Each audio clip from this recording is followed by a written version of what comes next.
Hello and welcome to Husky Talk. I am your host, the best podcast host in the universe, Steve Cully. I would like to thank our sponsors at Procyon Partners, one of the top 50 fastest growing companies in the nation. They specialize in employee benefits, wealth management, retirement planning, and President Sean Rabinowitz, one of the top supporters of our podcast network. We love him very, very much. Green Street Trust International, owned and operated by Rennell Jump and UConn legendary men's basketball player Jake Bosco. They specialize in tax plans for businesses large and small. They will save you money or get you a big fat return on your taxes. To schedule your free strategic tax planning session today, go to www.greenstreettrust.com. Pete Finch and the Finch Law Firm is located in Bridgeport, Connecticut, and has the best commercials and advertisements and billboards you will ever see. He is the Better Call Saul of Connecticut. Pete, if you've suffered any type of personal injury, a slip and fall, a car accident, your mother-in-law ran you over with her car, your wife got angry and decided to stab you, the Finch firm is for you. Pete has won legal battles all across the state of Connecticut, and he will go to war to make sure you get every dollar you deserve in compensation. You just have to remember, in a pinch, call Finch or go to his website, thefinchfirm.com. Dynamic Human Performance is owned and operated by UConn legendary running back Andre Dixon.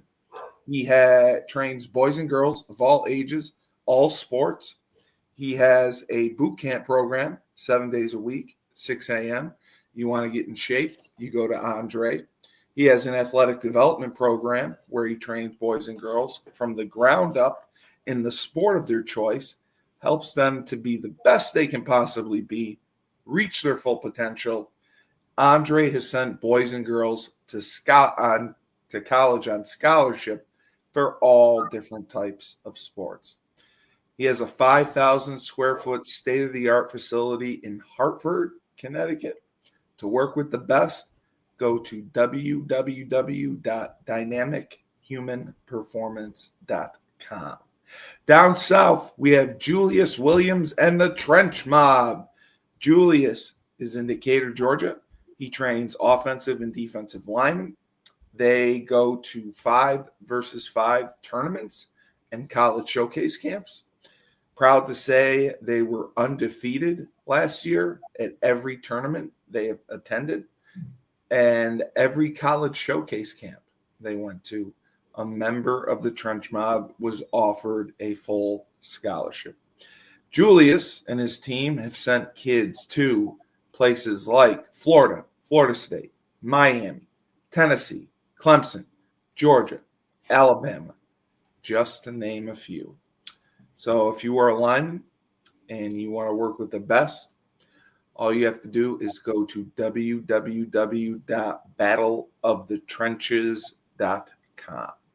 And now for the man of the hour, former UConn athlete, two-sport athlete, very unusual, and two of the toughest sports, football and basketball, Mr. Darryl Woods. Welcome to Husky Talk. Thank you for having me, Mr. Steve. Mr. Cully, how you been? Oh, it's a pleasure. It's a pleasure. You were, let's just say you were wanted by several people. Several people recommended you and said, "Oh, you got to have D Woods on." Oh, that's great to hear. That's great to hear. Yeah. Yeah, and I had my show with Laban yesterday, and he was pumped that you were going to be on. So I know it's been. We talked back in the summertime. We got to travel basketball with his son, and my daughter was able to cross paths and actually get them in the same co-ed tournament where they have there. So and that's kind of cool. That's so crazy how a lot of years, man. I know. It's like, when we were seeing each other, we was like young teenagers, early 20-year-olds in our fittest shape and stuff, but now we're parents and grandparents and whatnot. Yeah. Yeah, yeah, it's crazy. It's crazy. And I didn't know your entire story, but you're initially from Connecticut, correct? Yep, born and raised down here in Bridgeport. Bridgeport. Okay. Yep. So you grew up in Bridgeport, and obviously, I mean, you were a natural athlete. When you were younger, what would you say that you started playing first? Basketball was my first sport at 7 That years. was that your first love, basketball? I lived an interesting childhood growing up. Like Oh, yeah, okay. I grew up with cable. So I don't know if it's funny to say that, but I got to see Wimbledon. I Yeah, watched the World Cup. I saw the Masters. So I was privy to a lot of sports, you but loved it all. with the fact of, I was a lot of fans for a lot of these different sports that you didn't see typically, but in Bridgeport, it's always basketball courts.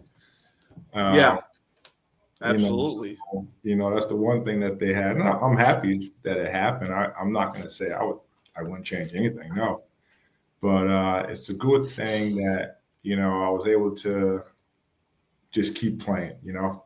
I guess that a lot of us, especially in the middle school years, like I didn't play Pop Warner. Right. Early on, right. Practices and stuff. I looked out there. They said, "Here it is to sign up." I bring it home to my mother, and then the application just disappeared. So It's a good thing too, because I wouldn't let anyone play Pop Warner nowadays. yeah, You don't need to play until you're older. Yeah, I didn't actually start playing football till high school. Yeah. Oh wow, Yeah. I didn't know that either. I did not start playing until freshman year. I played a lot of street football. Run down to the car, turn around.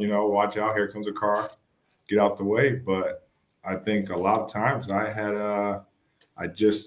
it was a kid that lived down the street. I'll never forget Todd Allen. He said to me, "Hey, I think they're having practices now." He went to a rival high school. We lived down the street from each other, but we went to rival high schools. And he was like, "I think they have early practice. You should go show up because my high school's having it." So I just showed up to the field, walked down there, I seen coach. They said, "What are you doing here?" I said, "I'm going to become a school here." I was 5'11", freshman. I was like 190. I was real, but I didn't know anything about it. They said, "All right, get into practice. Here you go." So they practiced, and I couldn't start with pads until school started. Right. Those were the I was rules. just practicing with sweatpants or shorts and t-shirts, grabbing, doing all the drills for the first time. Never did these drills, doing it in sneakers, sliding all over the place. Didn't have no cleats. Yeah, that's right. That you just show up. Yeah, you don't know. I just showed up, and who would have knew? 4 years later, I'm your all-state wide receiver. I still hold records at the school to this day. Yeah. And I saw that you went to a tech school as well, right? Yeah, Bull Havens. Yeah, and that was relatively like kind of newer back in that era. The tech schools, the charter schools, right? Well, we were actually the only school that had a football team. So you were the only technical school that had a football team. Sorry to correct myself. Yeah. So, there was like, I think 17, 18 in the state at the time. But yeah, we were the only ones. So all of our games were against, no technical schools. We played against nobody. Now so you had to get whoever you could get for games. Yeah. So, there was a couple of leagues. Like, our team has been around since I think the 70s, 60s and stuff. So there used to be an old MBAC, the Metro Bridgeport Athletic Conference, but that was like the 80s thing. I was in high school. We're talking 93 to 97. And so at that time, we were independent. 10 games against. Oh, okay. So whoever you could get. I would get. We'll go across state. So people come to us. Yeah. We'll have a couple of Jonathan Law, which was a team a couple of towns over. We'll have a couple of rivalry games with them. My senior year, we actually finally got into the SWC, the Southwest Conference. And my senior year, we played all of our games on the road. You had to play every game on the road just to get in the conference. Since it was our first year on the conference, we had to play every game. So we'll be going places, and that's crazy. And we're playing I feel like it was like 6 straight weeks. We're playing every school's homecoming game. Yeah, of course. Yeah. That's when they schedule you. They would designate us as the home team, and we would wear our home jerseys, but we're playing at. Yeah, you're playing at somebody else's stadium, right? Did you play basketball early on, like in 7th and 8th grade, 9th grade, all the way through school as well? AAU? Yeah, so I never played AAU. You never played AAU. That is great to hear. My AAU was the local courts, and I always played against older guys. And that's the best way to get better. Height-wise, I was their size. So, they would throw me in and I would shoot. So 6th grade, I started team basketball, middle school basketball. 6th, 7th, and 8th grade, I was at Multicultural Magnet. And then I went to Bullet Havens and I made the team there. So I was playing football, basketball, and track in high school. So you were a 3-sport athlete. Yeah, I didn't want to go home. So yeah, that's the way. I was the same way. That's the worst thing for you. Yeah, I had a mother and 2 sisters at home. I was the only boy, middle child. So my situation was like, yeah, you get out of school at 2:30. You got to go home. What the hell are you going to do for the rest of the night? You're not going to do your homework. Yeah, I'll practice. So, I had a lot of coaches over the 4 years, and then, after football season was tough because winning wasn't something that came often. Oh, okay. And it's a long season. Connecticut has cold. Yeah, it gets Thanksgiving cold. The Thanksgiving Day rivalry games. That was a big one too, right? We played a crosstown rival, Bassick, but I think it was like in 90. My freshman year, that was our Thanksgiving game. The next year, Bassick, Hardin, and Central went to the SEAC. Oh, okay. So you no more were at a conference again, so you didn't have wow. My Thanksgiving days, I can go to other games, other schools, but I'll just be home cooking. Wow. I didn't know that's how it was like. It was, because of being at a tech school, obviously that changed everything. And now that's like more of the norm, where the charter schools and the tech schools, people love them and people think that they're great educations. They give you a lot more opportunities as far as what types of classes you can take. It's not kind of the basic public school education. So when would you say like you hit your growth spurt? Because you obviously, you said you were 5'11" as a freshman. You clearly were not 5'11" when you got to college. I went to high school 5'11", came out 6'5". Yeah. And then for some weird reason, and so sophomore year, my knees suffered in basketball. Like I was looking like Patrick Ewing out there. Right. Braces and trying just to, and my doctor told me, you're going through your growth spurt, you're going to have to feel that. But my growth spurt, they knew. So they seen it going, like telling me it's going on. And my mother even said it was like, just like overnight, you just shot up. And so, it was, you wake up 6, 7, like you're looking up at your mother, then you're looking eye level with your mother, then you're looking down at your mother. Same thing with dad. You're looking up at him, eye level, and then you're taller than him. But then it's like, where did this come about? A lot of shopping. Not a lot of clothes. Right. I can imagine. Jeez. Yeah, they're from senior whole new wardrobe. Senior high school to UConn, I grew 2 more inches. Yeah, that's what I was saying. You ended up at like 6'7". Yep, 6'7". Yeah, that's crazy. So it really happened later in life, a lot later than like I know that's kind of like when Dennis Rodman had his growth spurt. He was talking about when he was in college. That's when it happened. Yeah, and that's rare when it happens that late. It's an amazing situation for a lot of people where to each his own. We all have a different story. All of us have different bodies. Even with 8+ billion people on this lovely planet that flows through space, we all got a different type of body, but it's your story to control what you want to do with it, Absolutely. If you play a lot of video games, you can come back to life. This one is one time. Who did you end up playing like high school basketball for? Because your school only was the tech school that had football. Did you play basketball? We had our out of conference. So your out of conference schedule, you got to play your crosstown rivals. Like we always played against Bassick. We played Bunnell once. I never played against Hardin. We never actually played hard. Okay. So your school did have a basketball program. Oh, you couldn't touch us. I only lost 4 games my last 2 years. Oh, so you guys were completely different in basketball. You had a great basketball program. Trust me, if I knew we was playing your team in basketball on the football field as we were getting murdered, I said, wait until we see you in December or January. Well, I mean, it's so tough because basketball, there's fewer opportunities for Division I and scholarship offers, whereas football, there's 85 scholarships. You know, they're taking 20 scholarship kids a year. They're taking preferred walk-ons. There's more opportunities to play Division I college football. So obviously, you said yourself you were an all-state wide receiver, and with your size and athleticism, that's what everyone looks for. Who came down to see you early on, and when would you say you started to really get recruited? Senior year, Coach Spencer Prescott, love you, man. He came down to my 4th game against Jonathan Law. I only had 4 catches, 70 yards.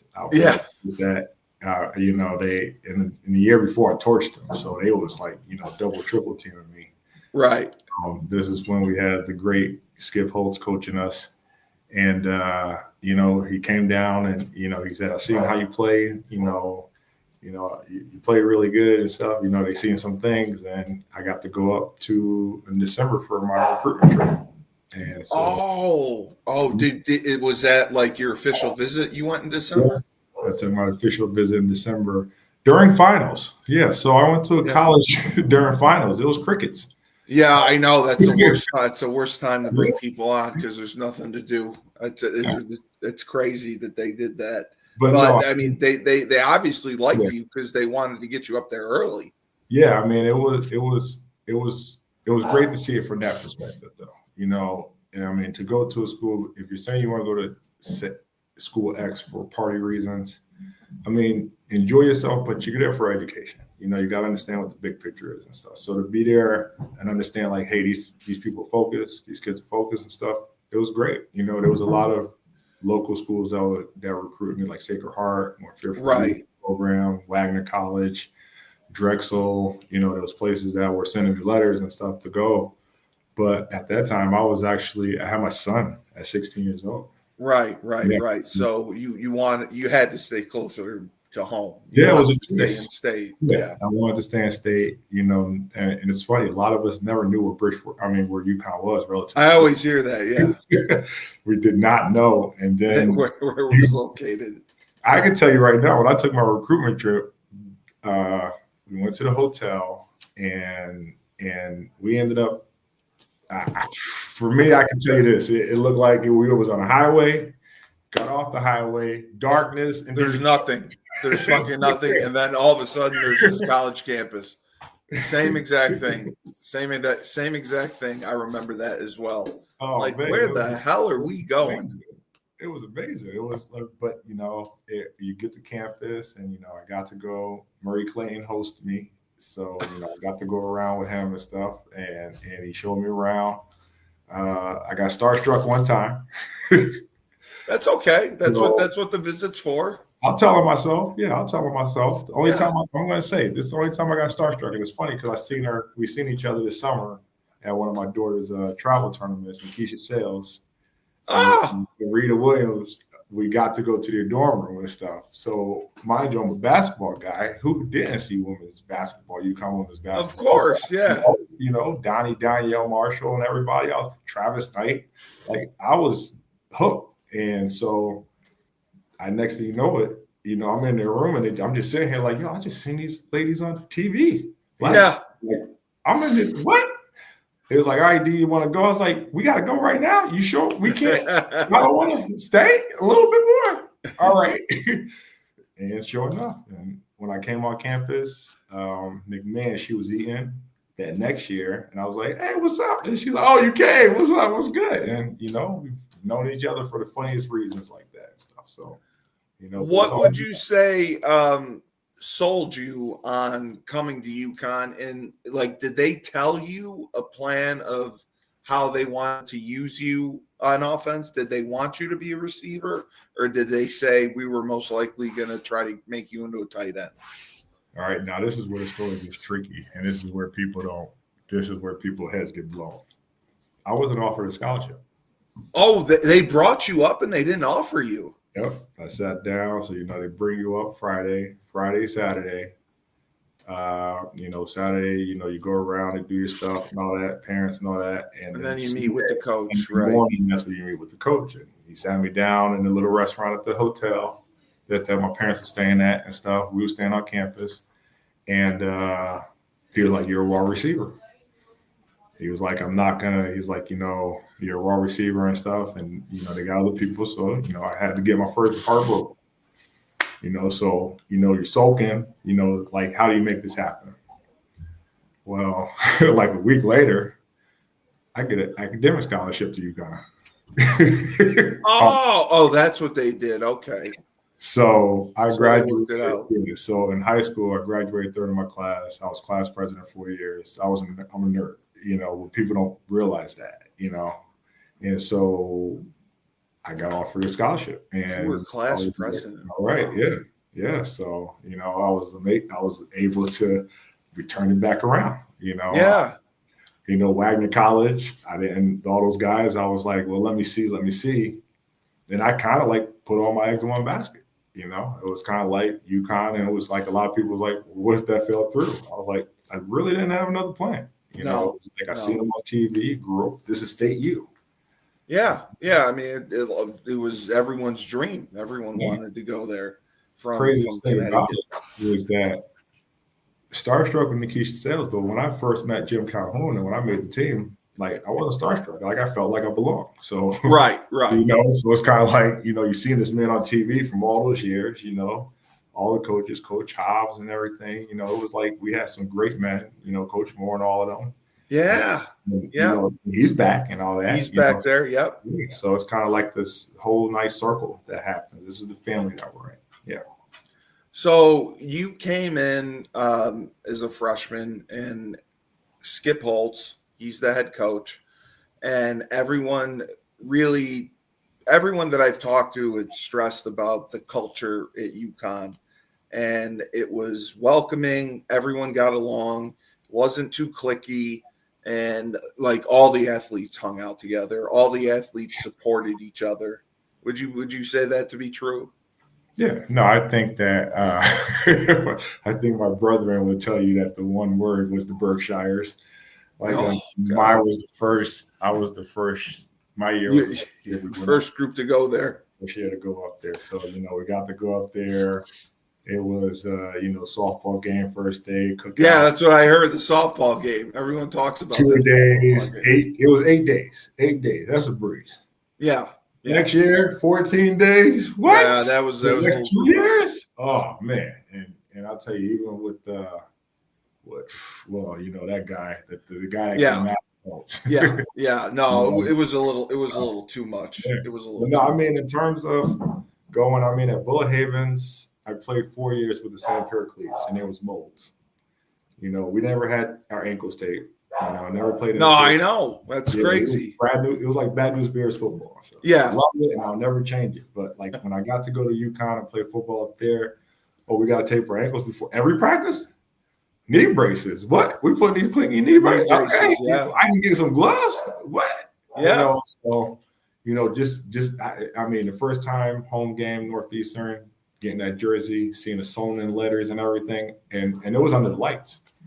Yeah, that's they had to bring the lights in back then, right? Yeah, we had the lights in, and that was the one thing about it. It was like Memorial Stadium, under the lights, the atmosphere, we won.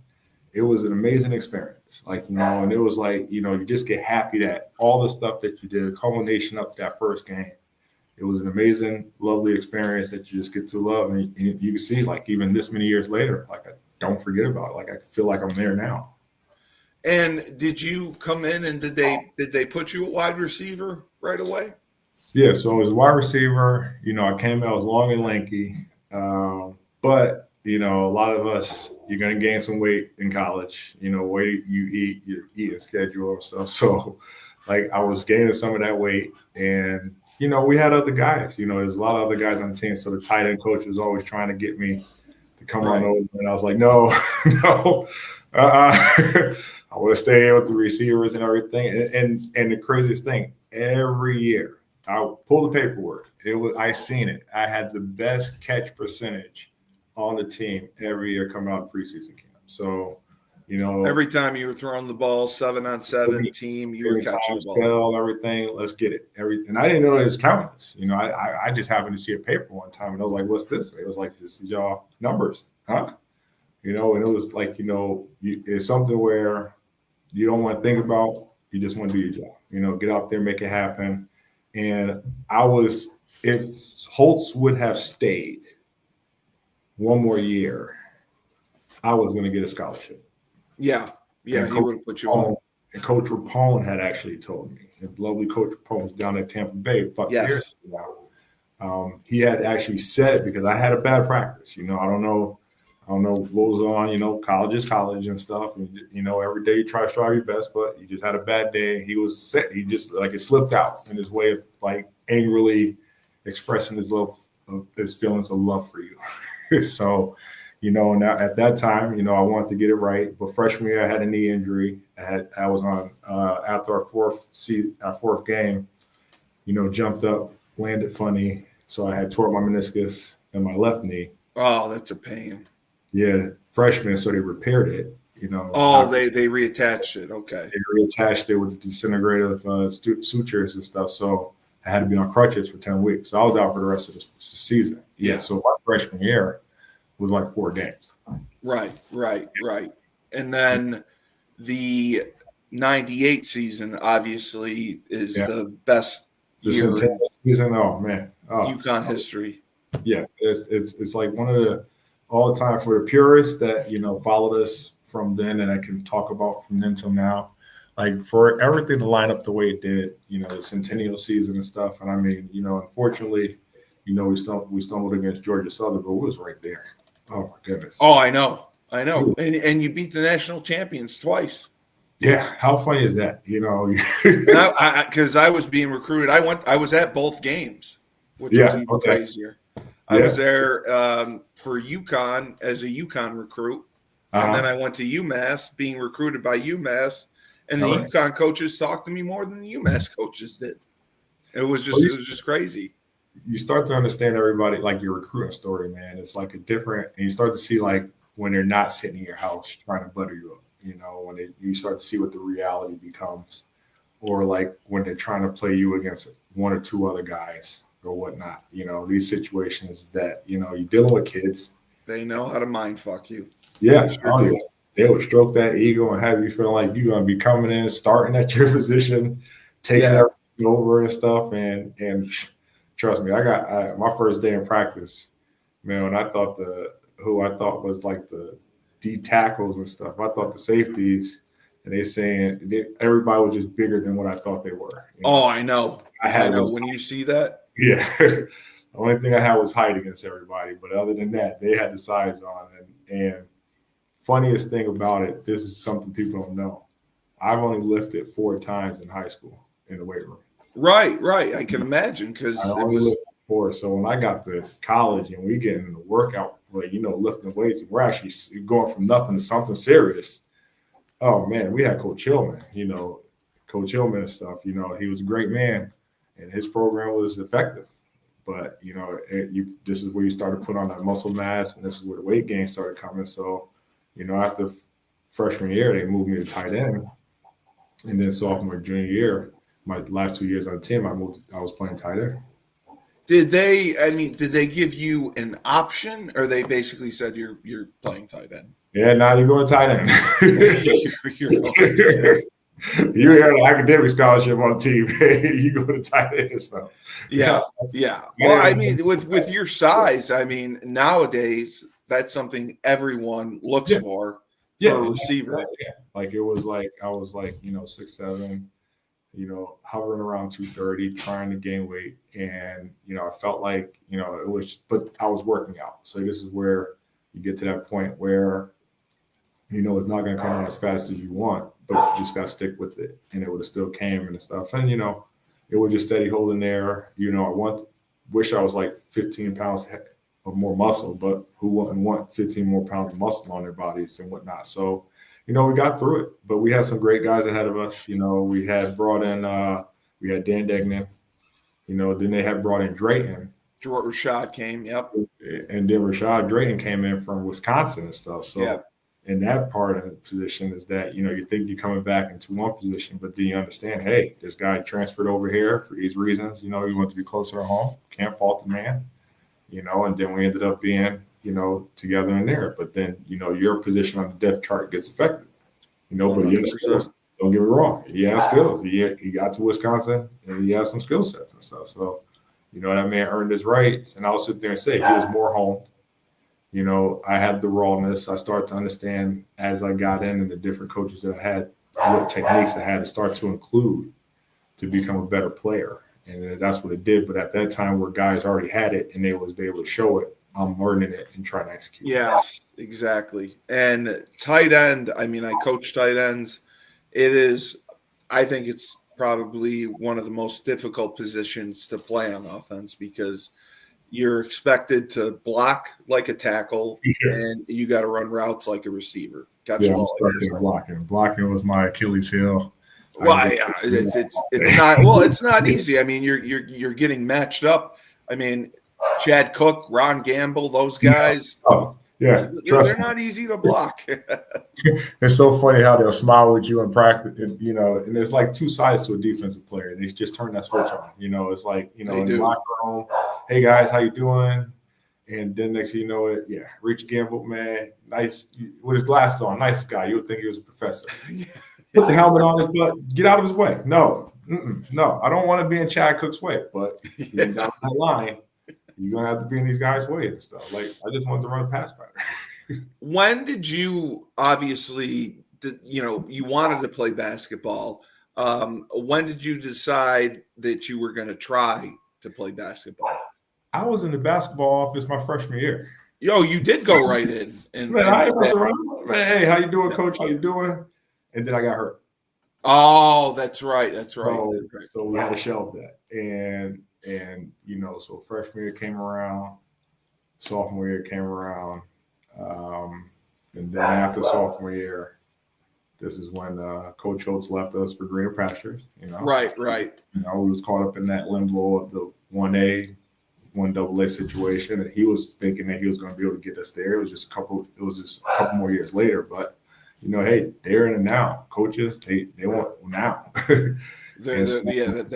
That's no truer statement than that. I think the only thing that sucked through that whole situation is I found out that he was leaving us on SportsCenter on Sunday night. Okay. They announced it there before. But did he meet with you guys? Huh?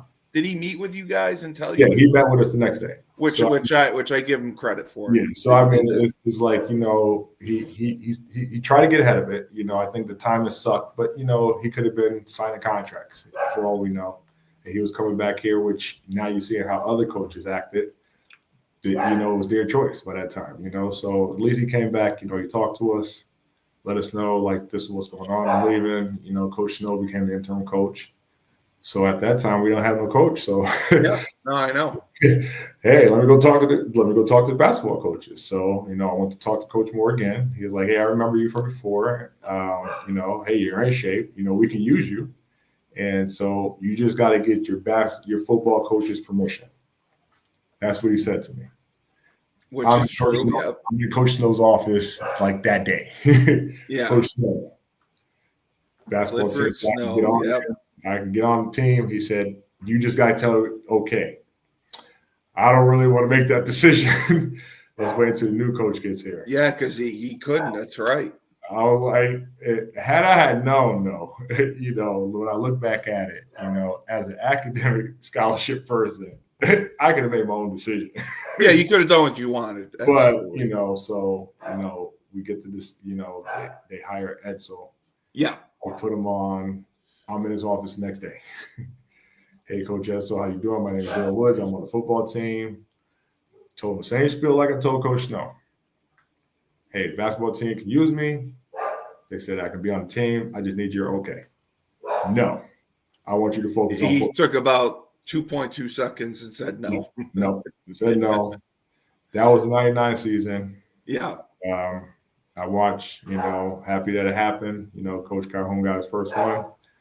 When they came back from Tampa Bay, I stood right there at Gampo. They had everybody lined up. Everybody got off the bus. Everybody was waving to him. I was the last person Coach Calhoun walked past carrying that national championship title. He went to Gampo. They had the pep rally. Everybody was celebrating. That's crazy. I walked over to the football locker room and started lifting weights because we had weightlifting. Yeah, that is so crazy. And Randy has talked about this. The atmosphere completely changed when he came in. I mean, I don't think one person in 1999 had fun as a player or a coach. It was just work. It was just you were treated completely differently, and if you didn't get it done, he didn't want anything to do with you. It was really, really tough. It was a complete opposite of Holtz. Yeah, and I was say we didn't deserve that. No, not at all. You were the reigning champions. That stuff, and it's an unfortunate situation, and this is where you bleed for your brothers and stuff. It's I bet you for some of us, and I know some of us split because there's some guys that he recruited, that came in, he hit the ground running. There's guys that we see, like Julio Sunday when he was the superintendent next town over, and Stratford, you're right. He was, we'll get up. I mean, we're brothers. We're still going to be brothers at the end of the day. Yeah. Who's going to be the general? But, or the coach is it was just a situation where, the way you try to prove yourself, you try to adopt some type of militant attitude like your NFL coach in college. That's what he did. You want to turn around and just take it out on us. I see it right on the wall. You come from Coughlin, and you're going to act like that and stuff towards us. And I mean, I'm happy that I got out by choice. It's unfortunate some guys got out by force. Yeah, that's 100% true. I mean, there were so many fifth-year guys that didn't get that fifth year. Yeah, I sat in the locker room where he sat there and told us. It's like he wanted to peer in every one of our eyes. And he sat there and said, no, don't say it. For you fourth-year guys think you coming back, well, that's my choice, not yours now. Right. You're not coming back, so you better find a way to hurry up and graduate. And to tell us that, we went 4-7, dude. You got to get your sugar honey iced tea together. And you're sitting there want to take it out on us, and it's like you want to do shit to us, for what? I mean, Calhoun, we had a situation like that. My first year on the team. But I think Calhoun, from his perspective, he earned that right. He's won. You earned the right to be if everybody ever said it like an asshole or something, I say it with love, 100%. You earned that right to it. Those wins, the way he put that mind he has and stuff, everything in his basketball knowledge, top notch. You know what I'm saying? But he's been at a job at that time, umpteen years. Forever. Yeah. This is year 1, year 0 for you. Yeah. And you were right. I mean, he had an amazing assistant coaching staff. And was it Lato that went on to DePaul and became the head coach? Yeah. Coach Lato, he ended up going to a few places. He ended up coaching G League. He's done he's got a couple stints like Coach Hobbs when he was at George Washington. Yes. I got to see him when they came down to play for you. We talked a little bit and stuff. So, it's amazing that you're able to get guys that, played for you, played against you to come back. Great basketball minds. When we had Coach Blaney on the team, Blaney was a genius. Yeah. I mean, between him and Calhoun, that's how we was able to beat Arizona. We went to that overtime and stuff. They got together, man. Next thing you know, the magic is put on the chalk on the blackboard, a little whiteboard, and we go out there and execute. Yeah. Go home happy. Who were your buddies on the basketball team? Who would you say you were close with? The Quasi and me. I loved him. Yeah. We both came from Cash Money, so infamous Cash Money. Intramural basketball team, 3 players. Was able to walk on to the basketball team after we won the campus title. We ended up having Chris, Johnny. You had guys you could go between guys because it wasn't we didn't have a really deep team. Like, Right. You go from 100 guys in football to Right. 18 guys in basketball. So it's completely different. Yeah, like you're seeing guys all the time. Like we was able to, and I think I got to see the disparity between the 2 years. Like my first year, we had Albie Morin, Suleiman Wan, Evan Saunders and them. And then this was Karan Butler, Talik Brown. This was like these guys freshman year. There was a tug of war going on. There was a tug of war where the seniors wanted to own the team, but then it was like the freshmen was like, well, this is why we're here. And this is why we lost every road game except for one. Like the only team was Virginia Tech that year. It was ranked. We went from a ranked team to not ranked, finishing NIT. Next year, complete turnaround. I think 2002 was unbelievable. Yeah, we had much better camaraderie. And I mean, you could see how we played. We won the Big East regular season, won the Big East tournament. Great game, against Pittsburgh. And you lost to Texas, right, in the tournament? Oh, no, we lost to Maryland. Oh, it was Maryland. Okay, that's right. That was Juan Dixon. Yeah, that they were they the eventual national championship winners? Yeah, they were. Yeah, that was the year that they ended up winning. Steve Blake goes 0 for 6, and then he ends up hitting one freaking 3-pointer. And I was like, man, that was that backbreaker and stuff. And it was like, it was like an amazing ride, but you started feeling like, oh man, win, lose, or draw. You start to see the end there. So it's like you don't count like your first couple of years of playing, but when you start to get to the end of your college career, you start to say, man, I wish it could be like one more game, or I wish it could be one more practice or something. So you obviously had a much better experience in basketball than you did with football. No, I wouldn't trade them both. No. I think I would put them both even. Pretty even. Yeah, to each had their pluses and minuses. Everything. Practice is practice. I would sit there and say though, the love that I have for both sports, the love that I have for teammates is just that I have a bigger family. Much bigger. Yeah, football, but I'm able to bridge the gap with football, basketball. There's a couple like basketball former guys who played before me, like Chris Smith. I see him all the time down here. We get to chop it up all the time and stuff. So I mean, it's amazing that just to be in both brotherhoods. I would sit there and say I would do both. I would say both are equal in my eyes. Yeah. And what did you end up majoring in and graduating in? Came in School of Business. So the School of Business accepted me before I stepped Wow. foot. Yep. So I was already in School of Business. I started in accounting. Oh. Yep. I started as an accounting major. I saw myself crunching numbers. I took accounting.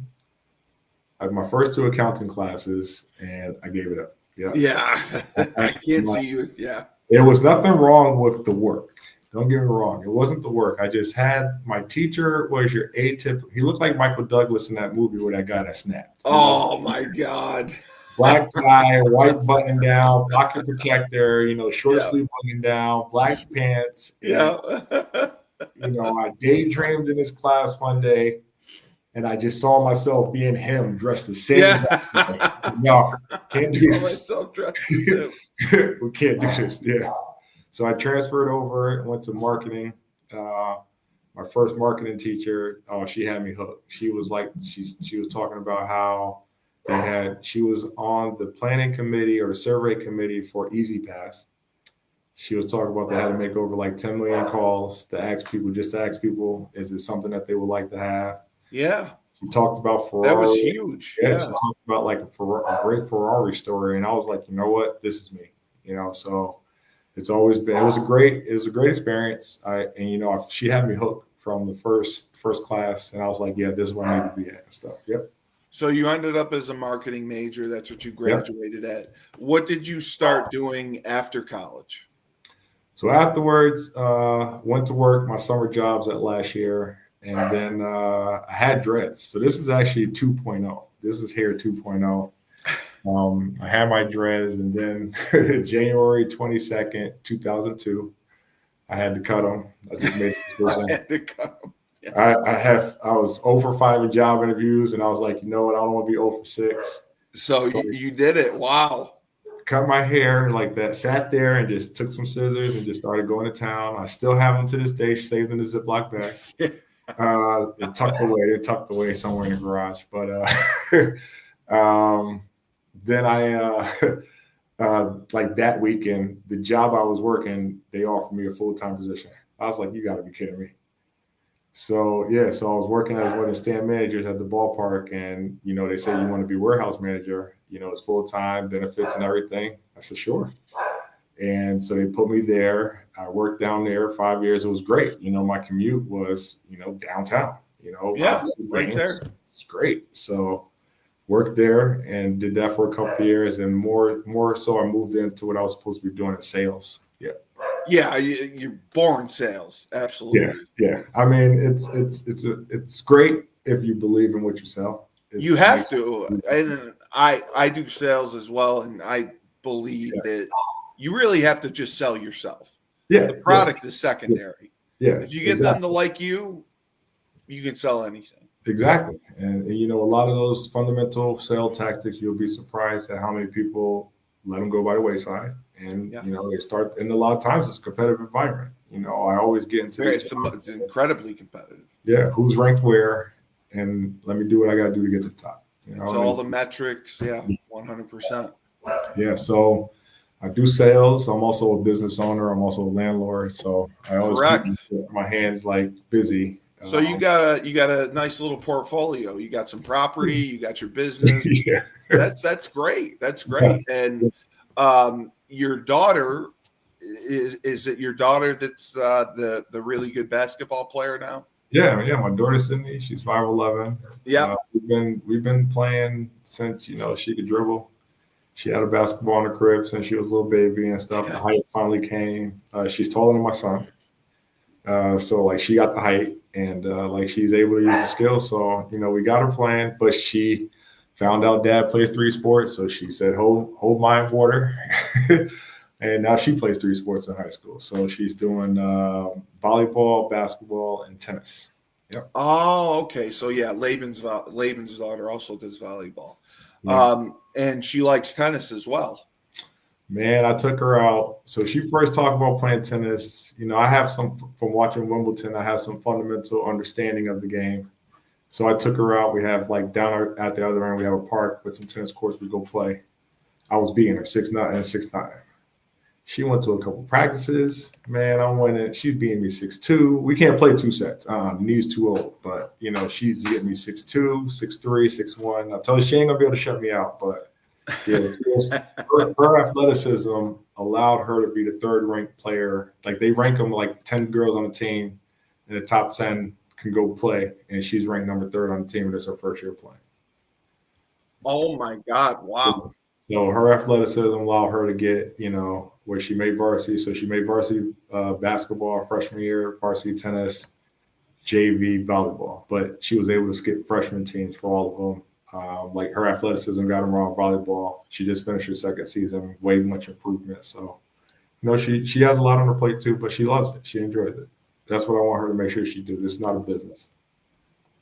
Where do you think she'll have the best opportunity to play at the next level? Would you say? Oh man, so I told her going into high school. I said, write down your top 20 colleges that you're thinking about going to, and I told her, I said, these 20 colleges are going to narrow down as your years progress. She had her list. She's actually knocked it down to 15. She wants. It's tricky though because her mother, my wife went to State U. We both went to UConn. We actually didn't even meet up there. Wow! It's hey, if you go to UConn, basketball's out the window. Gino, talk to me though. We'll make something happen and stuff. You want to get on the team, but right. There, it's going to be. She would have to be training yesterday if she wanted to make that happen. Maybe tennis, maybe volleyball, but I would let her know even if she finished playing from high school, didn't play in college, I told her, she's a 4.0 student, so I'm so she's smart like you. Yeah, the gauntlet, her options are endless, so it's kind of I just want to help her navigate her through this field, but I don't want to push her in any direction. I would love for her to go to UConn, but I know if she wants to play any of one of the sports, you might have to think about something else, Right. So, yeah. And how old is your son? Just turned 29. Yeah. Yeah, so Trey's 29. So, got to bring him up to a couple games. Remember bringing him into a locker room. But now he's a father as well. So I'm a pop. I'm a pop. Yeah, I know. Yeah. That's crazy. Yeah, so I got my G son, as I call him, 8 years old, Trey. So I have Trey, and I got Trey. In the future, I don't know if there's going to be Trey. I don't know how they're going to do it. We'll figure that out on Trey 3. But yeah, no, he's a great boy, great manners. I take him under my belt.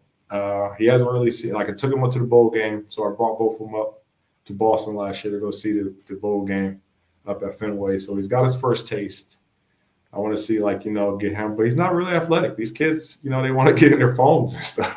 No, I know. It's They do. A whole different generation. Like, it's not like us. Yeah, like the way they was going out and play, like he'll do it, but like it's not like he wants to do it. No.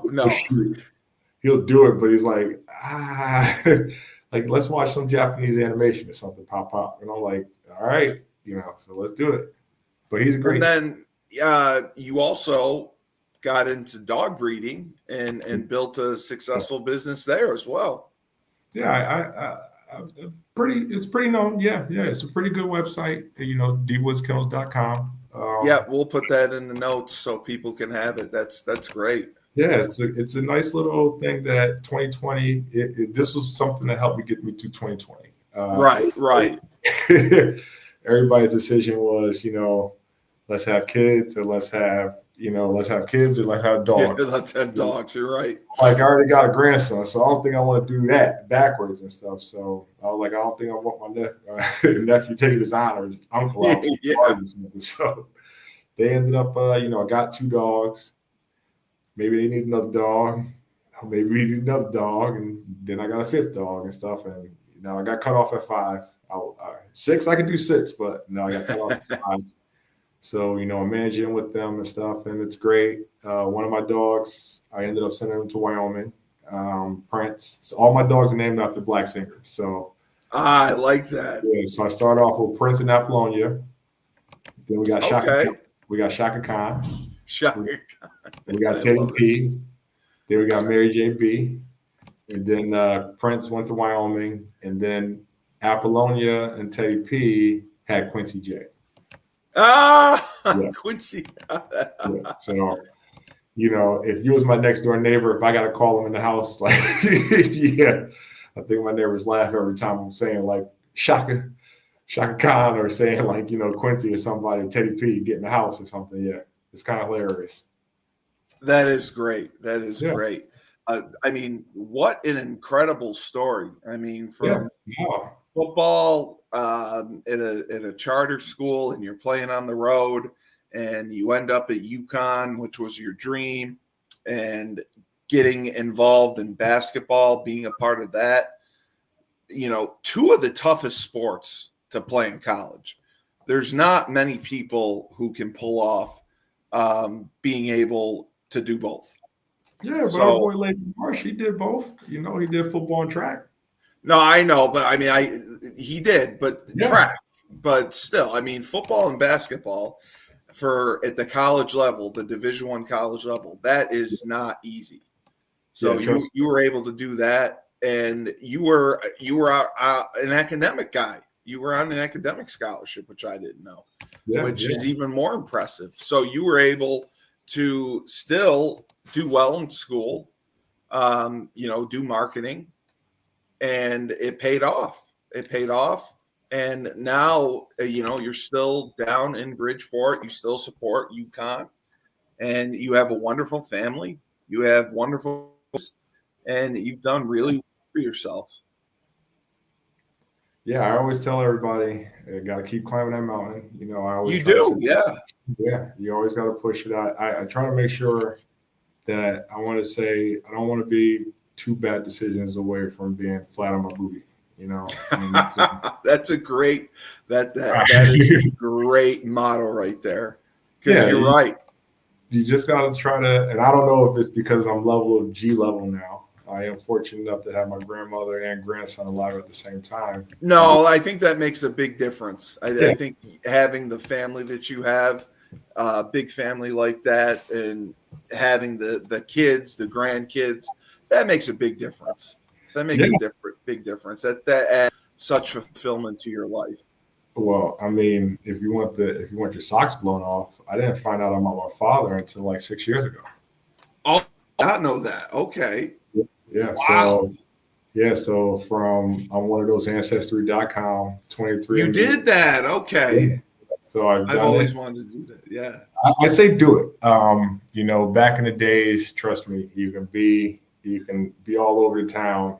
You could Papa was a Rolling Stone. Yeah, those things. Yeah. So I never knew. My mother always told me it was somebody else, but it was just feature wise, deep in my heart, I always felt like something wasn't there. You knew, yeah. True. So I ended up doing the test in 2019. A woman, messaged me through the app and said, "Hey, we dinged. We both came got up a match. Wow. Yeah, like nephew, aunt." And so she's like, "Well, we were saying, we're related. How?"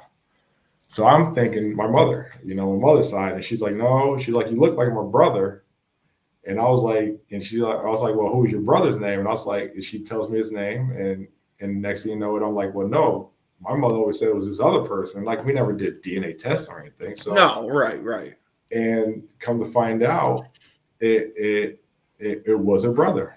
So they ended up doing the test, and dang, I come to find out that I had sisters that I didn't know about. I grew up thinking I was the only boy. I have a brother that lives in Atlanta that I didn't know about. I have a whole aunts. I was playing high school football with first cousins.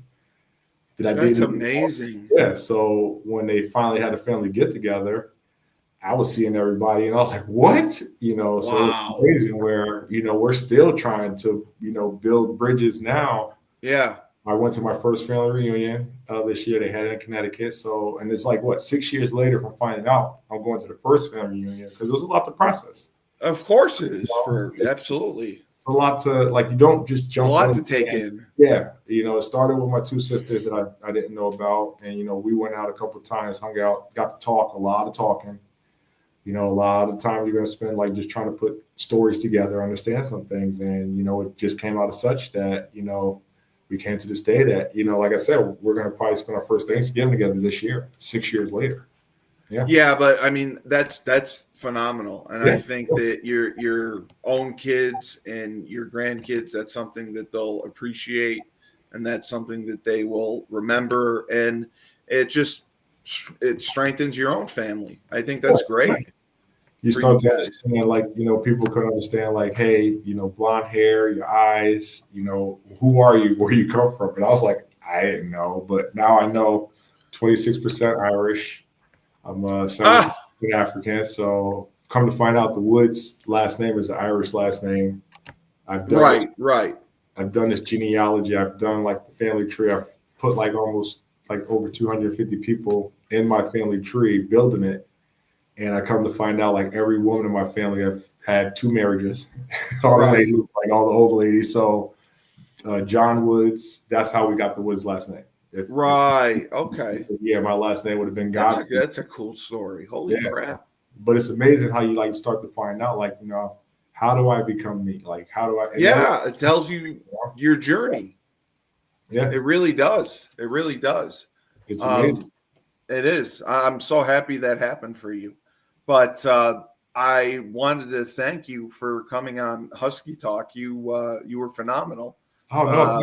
You got a big audience, a lot of fans. I can't wait to put this up. It'll be all over social media. I will make sure to put your website on there for the dog bit business, and I hope that we can connect. Next time I come out to Connecticut, I usually go down to New Haven and see those guys, or I'll go see Uwe. And I'll shoot you a text, see if I can meet up with you. Yeah, get up and stuff. Hey, listen, I'm telling everybody, I'm definitely going to be at next year's homecoming game. Okay, all right. Definitely going to be there. I am going to start becoming more games. I will be there. It's a different atmosphere now. You'll like it. Oh, I see the pictures all the time. I think Steve Garvey, I think Beth. Yeah. They do a great job. You know, I see all you guys. I see all the pictures, and I'll be mad that I'm not there. Yeah, you gotta come. You'll come. Yeah, I gotta come though, but I'll be there and stuff. Yeah, and your kids will love it too. Believe me. Yeah, I gotta bring them and stuff. Yeah, got the grandkids, so I got levels to bring. So we'll be coming. Right. Well, again, I appreciate you coming on. This was a great episode. I can't wait to put it up. Everyone's been wanting to see you, so this one's going to do well. So I'll send you the link on YouTube. It'll also be on Spotify, iTunes, everywhere. Awesome. And you will be famous, believe me. But thank you again. And Mr. Darryl Woods, UConn football and basketball player, and with a great family, great business, a successful dog breeder, a marketer, salesman. He can do it all. And academic genius. I'm Steve Cully, best podcast host in the universe. Remember, you are. Life gives you lemons. Don't make lemonade. Take 2 oranges, throw them right back at life.